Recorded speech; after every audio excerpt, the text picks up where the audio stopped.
రాదురా ఏ విజయం నీ కోసం నా కోసం, ఎటుపోదురా నువ్వు చేసిన కష్టం ఎప్పటికైనా సొంతం.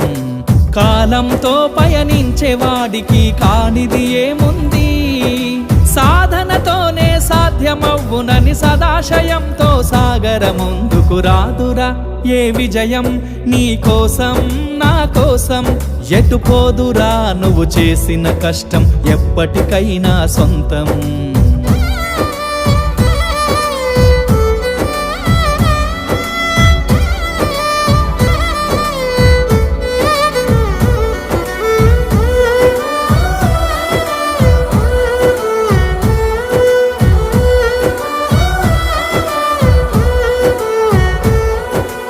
ఆకాశంలో అలలాగా పోయే ఆ పక్షులనే చూడు, అనుకున్న గమ్యమెంతున్న